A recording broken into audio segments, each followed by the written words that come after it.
Actually watching the landing of STS-9,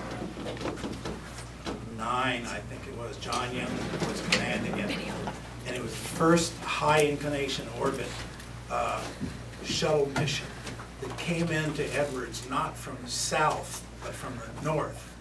It actually flew over Beale Air Force Base, which I thought was really kind of interesting. But I knew it was coming in from the north, so Site 2 right across the way there has a control tower on top. So I said, I'm going to get up there on the top of the building and watch for the shuttle to come in from the north. Because when the shuttle comes in to land at Edwards, it comes in over the lake bed at 40,000 feet, then does about a 180-degree descending turn, rolls out on final and plummets down toward the ground. So I said, we're 30 miles from Edwards, so I'm going to see if I can see it. So basically, I said, I went up there, and it was a very rare, calm day in the Antelope Valley. So I said, okay, it's coming in from the north, not the south, so we're not going to get a sonic boom. However, sonic booms, as we in the SR-71 know, do not stop.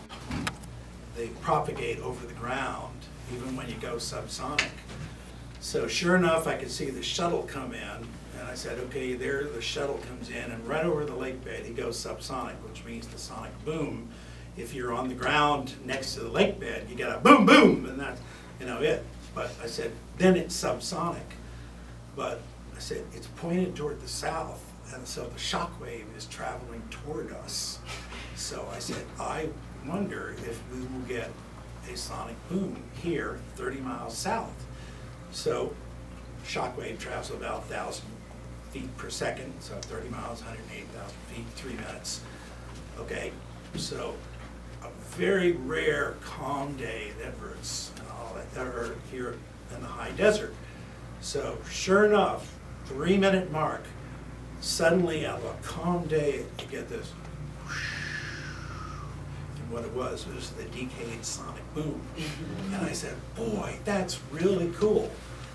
Then, about 2 minutes after that, suddenly we get a boom, boom, and everybody says, wow, the shuttle boomed us and all like that. And I said, no, the shuttle didn't boom us. What the hell was it? So LA Center is right across the street. So I went to LA Center. I said, was there an SR-71 in the air? And they said, was there ever? I said, we thought we were going to have the world's most expensive mid-air collision. Because the space shuttle, as I knew since we pretended to be the space shuttle, doesn't have IFF radar beacons like airliners do. So basically, when the shuttle was going to come into Edwards, they closed the airspace because they said shuttle re-entry. But they thought the shuttle was going to be coming from the south. NASA didn't bother to tell them it was coming from the north. So anyway, and they gave me a copy of the tape later on, because about 3 minutes before the shuttle came in, an SR-71 from Beale checked in, passing Las Vegas, headed westbound, because the route the SR-71 follows goes right over the Palmdale tacking. But we weren't using it because we knew the shuttle was going to be landing, but Beale didn't care about it. So basically, they're flying along. And the air traffic control guy suddenly realizes when we were flying above 60,000 feet, we turned off our IFF, so no one knew how high we really were. Now the shuttle, they don't know how high it really is. So the guy said, there's a space shuttle inbound, which usually comes in from the south, and here comes an SR-71 at 30 miles a minute from over Las Vegas, and oh my God, they're going to hit over Palmdale. So basically, the guy says to the SR-71, he said, turn left immediately for traffic. And when we're up where we are at 80,000 feet, there is no traffic. So they said, say again? And he said, turn left 30 degrees immediately for traffic avoidance. And unfortunately, if we did that, he would have gone right across the LA basin, trailing a Mach 3 sonic boom. The airplane that is now in the Smithsonian did exactly that, coming back from London, setting the speed record. He misread his own flight plan, and flew over Pasadena at Mach 3 in a descending right-hand turn and did $100,000 worth of damage in 1970s dollars. Yeah, people in Pasadena thought it was an earthquake. Yeah, exactly. And it's because it's right in between two big mountain ranges, and they're right next to the San Andreas Fault, so they panicked because they thought it was an earthquake. But no, it was a sonic boom because no one had ever boomed Pasadena before. So anyway, so he says, turn left 30 degrees, and I said, oh, damn, we're going to go right over Pasadena. There's $100,000 again. So they said, say again? He said, turn left immediately for space shuttle re-entry. And there they really went, huh? Because they didn't know that the shuttle doesn't have IFF and all that type of thing.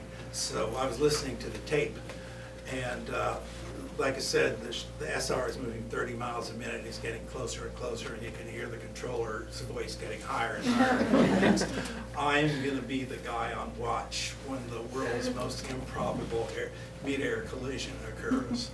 But meanwhile, in reality, they called the poor guy and said, oh, the shuttle's down, came in from the north, go ahead. So basically, he said, so the SR-71 kept saying, say again. In reality, the radio coverage from LA Center out in Las Vegas really is lousy. But he said, resume normal navigation, and the SR crew immediately comes back and said, Roger, resume normal navigation, understood. So what the sonic boom I heard was the Aspen 30, which is the SR-71, booming us, which everybody in Palmdale had been boomed. They were boomed by an SR-71 and thought it was a space shuttle. The weird part was the space shuttle came in over Beale, the home of the SR-71, and they were inundated with sonic boom complaints because they thought it was an SR-71, but in reality it was the space shuttle. But it was really funny listening to the controller because it's just like the controllers right now with the ASEAN accident up in San Francisco. You know, I know they're sweating bullets as to taking responsibility for that, but that was really funny because I said, okay, the solution to this whole thing is when you're going to come in instead of over Santa Monica, but down the San Joaquin Valley, tell the FAA. So they don't need to worry about it. So that was a weird accident. Could you talk about your role with